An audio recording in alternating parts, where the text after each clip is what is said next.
ನಾವು ಕಾಂಗ್ರೆಸ್ ಆಫೀಸ್ ಮೇಲೆ ಮುತ್ತಿಗೆ ಕೊಟ್ಟರೆ ಬಿಡ್ತೀರಾ ಸರ್? ಕಾಂಗ್ರೆಸ್ ಆಫೀಸ್ ಇವತ್ತು ನಾವು ಮುತ್ತಿಗೆ ಹಾಕ್ತೀವಿ, ಬಿಡ್ತೀರಾ? ಪರ್ಮಿಷನ್ ಕೊಡ್ತೀರಾ? ಇದಕ್ಕಿಂತ ಜೋರಾಗಿ ಮಾಡ್ತೀವಿ ಸರ್ ನಾವು. ಆಯ್ತು ಸರ್, ನಾವು ಮಾಡ್ತೀವಿ. ಹಿಂಗೆ ನಮ್ಮನ್ನು ಇಷ್ಟೇ ಸೊಫಿಸ್ಟಿಕೇಟೆಡ್ ಆಗಿ ತಗೊಂಡು ಹೋಗ್ತೀರಾ ನೀವು? ಸರ್ 3 ಸರಿ ಬಂದಿದೆ ಸರ್. ಸರ್ ಅದು ಹೆಂಗ್ ಸರ್ ನಿಮಗೆ ಮಾಹಿತಿ ಇಲ್ಲದೆ ಬರುತ್ತೆ? ಸೆಂಟ್ರಲ್ ಮಿನಿಸ್ಟರ್ ಇದ್ದಾರೆ ಇಲ್ಲಿ. ಅಲ್ಲ ಸರ್, ನಿಮಗೆ ಮಾಹಿತಿ ಇಲ್ಲದೆ ಹೆಂಗಾಗುತ್ತೆ ಸರ್?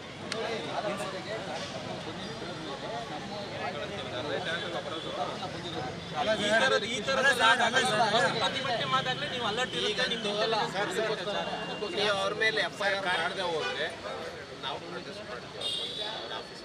100% ಪ್ರೊಟೆಸ್ಟ್ ಮಾಡ್ತೀವಿ ಸರ್.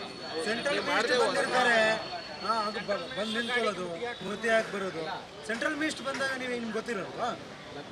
ಮತ್ತೆ ನಮಗೆ ಏನಾಗಿದೆ 4:15 ಎಲ್ಲರೂ ಸಹ ಬಂದು ನಿಂತ್ಕೊಂಡು ಅಂತ ಎಲ್ಲ ಮೆಸೇಜ್ ಮಾಡಿದ್ದಾರೆ.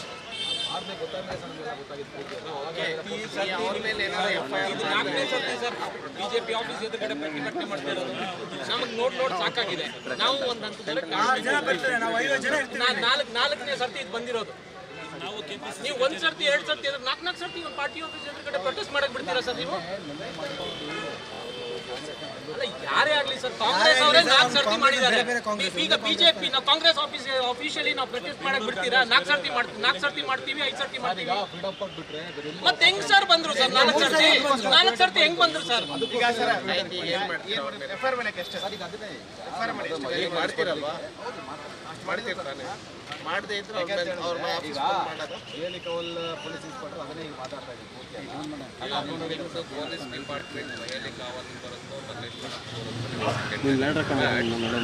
ಫ್ರೀಡಮ್ ಪಾರ್ಕ್ ಹೊರತಾಗಿ ಬೇರೆ ಕಡೆ ಪ್ರೊಟೆಸ್ಟ್ ಮಾಡಿದರೆ, ಈವನ್ ನಮ್ಮ ಚೀಫ್ ಮಿನಿಸ್ಟರ್ ಬೊಮ್ಮಾಯಿ ಅವರು ವಿಪಕ್ಷ ನಾಯಕರಾದಮೇಲೆ ಇಲ್ಲಿ ನಾವು ಬೇರೆ ಕಡೆ ಪ್ರೊಟೆಸ್ಟ್ ಮಾಡಿದಾಗ ಅವರು ಸೇರಿದಂತ ನಮ್ಮ ಮೇಲೆ FIR ಮಾಡ್ತೀವಿ. ಬೆಳಗಿನ ಸುಸ್ತಾಗೈತೆ. ಈಗ ಮೊನ್ನೆ ಟೆರರಿಸ್ಟ್ ಅಟ್ಯಾಕ್ ಆದ್ಮೇಲೆ ಭದ್ರತೆ ಜಾಸ್ತಿ ಮಾಡಿದ್ವಿ. ಇಂಥದಕ್ಕೆಲ್ಲ ಅವಕಾಶ ಮಾಡ್ಕೊಡ್ತೀವಿ. ಡೈಲಿ ಬಂದು ಹೋಗುತ್ತೆ. ಇದೆಲ್ಲ ಒಂಥರ ಜೋಕ್ ಅಲ್ವಾ ಸರ್? ಇದು ಸೆಕ್ಯೂರಿಟಿ ಅನ್ನೋದೇ ಒಂದು ಜೋಕ್ ಮಾಡ್ಬಿಟ್ಟಿದ್ದಾರೆ ಪೊಲೀಸ್ ಡಿಪಾರ್ಟ್ಮೆಂಟ್. ಇಷ್ಟೆಲ್ಲ ಅಧಿಸೂಚಿತ ಪ್ರದೇಶಗಳಿದ್ದು ಕಾಂಗ್ರೆಸ್ನವ್ರಿಗಾದ್ರೆ ಬಿಜೆಪಿಯವ್ರಿಗಾದ್ರೆ ಆದ್ರೆ FIR ಮಾಡ್ತೀವಿ. ಈ ಮೆಸೇಜು ಮೀಡಿಯಾದವ್ರು ಇಲ್ಲೇ ಇಲ್ಲ ಸರ್. ಅದನ್ನು ನಮ್ಮ ಹೇಳಿ ಕಳಿಸ್ಕೊಂಡು ಎಲ್ಲ ಮಾಡದೇ ಇದ್ರೆ ನಾವು ನಾಳೆ ಪ್ರೊಟೆಸ್ಟ್ ಮಾಡ್ತೀವಿ.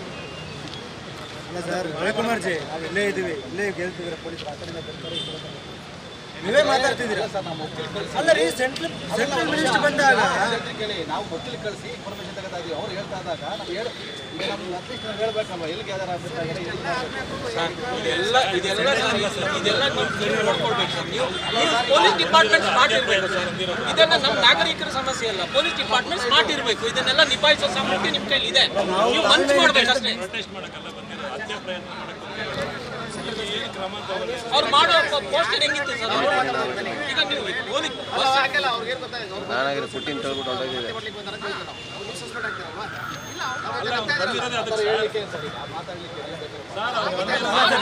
ಬಂದ್ರಲ್ಲ ಸರ್.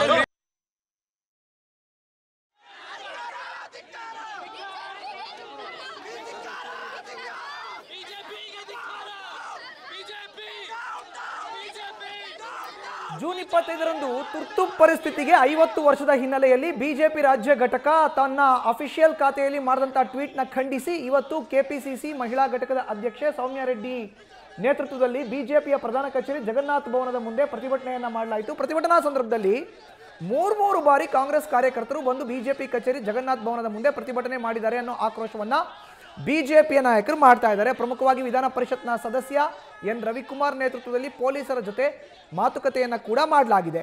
ಈ ರೀತಿ ಮೂರು ಬಾರಿ ಪ್ರತಿಭಟನೆಯನ್ನು ಮೂರು ತಂಡಗಳು ಬಂದು ಮಾಡುವಂಥ ಅವಶ್ಯಕತೆ ಏನಿದೆ? ಇವತ್ತು ಬಿಜೆಪಿಯ ಪ್ರಧಾನ ಕಚೇರಿ ಜಗನ್ನಾಥ ಭವನಕ್ಕೆ ಕೇಂದ್ರ ಪರಿಸರ ಖಾತೆ ಸಚಿವರಾಗಿರುವಂಥ ಭೂಪೇಂದ್ರ ಯಾದವ್ ಅವರು ಆಗಮಿಸಿದ್ದಾರೆ. ಕೇಂದ್ರ ಸಚಿವರು ಆಗಮಿಸಿರುವಂಥ ಸಂದರ್ಭದಲ್ಲಿ ಪೊಲೀಸ್ ಬಿಗಿ ಬಂದೋಬಸ್ತ್ ಇರಬೇಕು. ಪೊಲೀಸ್ ಬಿಗಿ ಬಂದೋಬಸ್ತ್ ಇದ್ರೂ ಸಹ ಕಾಂಗ್ರೆಸ್ನ ಕಾರ್ಯಕರ್ತರು ಬಂದು ಪ್ರತಿಭಟನೆ ಮಾಡ್ತಾರೆ. ನೀವು ಕೇವಲ ಅವ್ರನ್ನ ವಶಕ್ಕೆ ಪಡಿತೀರಿ, ಅವ್ರ ವಿರುದ್ಧ ಯಾವುದೇ FIR ದಾಖಲಾತಿ ಮಾಡ್ಕೊಳ್ಳಲ್ಲ. ಇದು ಖಂಡನೀಯ. ತತ್ಕ್ಷಣವೇ ಕೆಪಿಸಿಸಿ ಮಹಿಳಾ ಘಟಕದ ಅಧ್ಯಕ್ಷೆ ಸೌಮ್ಯ ರೆಡ್ಡಿ ಅವರ ವಿರುದ್ಧ FIR ಆಗಬೇಕು, ಅವ್ರನ್ನ ಬಂಧಿಸಬೇಕು. ಯಾರೆಲ್ಲ ಮಹಿಳಾ ಕಾರ್ಯಕರ್ತೆಯರು ಬಂದು ಇವತ್ತು BJPಯ ಪ್ರಧಾನ ಕಚೇರಿ ಜಗನ್ನಾಥ್ ಭವನದ ಮುಂದೆ ಪ್ರತಿಭಟನೆಯನ್ನ ಮಾಡಿದ್ದಾರೋ ಅವ್ರನ್ನೆಲ್ಲ ವಶಕ್ಕೆ ಪಡಿಬೇಕು, ಅವರ ವಿರುದ್ಧ FIR ಅನ್ನು ದಾಖಲು ಮಾಡಬೇಕು ಅನ್ನೋ ಆಗ್ರಹವನ್ನ BJP ನಾಯಕರು ಮಾಡ್ತಾ ಇದ್ದಾರೆ. ಜೊತೆಗೆ ರಾಜ್ಯ BJP ಖಾತೆಯಲ್ಲಿ ಹಿಟ್ಲರ್ ಅಂತ ಉಲ್ಲೇಖಿಸಿದ್ದೆ ತಪ್ಪಾ ಅನ್ನೋ ಒಂದು ಪ್ರಶ್ನೆ. ನ್ಯೂಸ್ ಫಸ್ಟ್ ನಿರ್ಭೀತಿಯಿಂದ ನಿಮ್ಮ ಪರವಾಗಿ.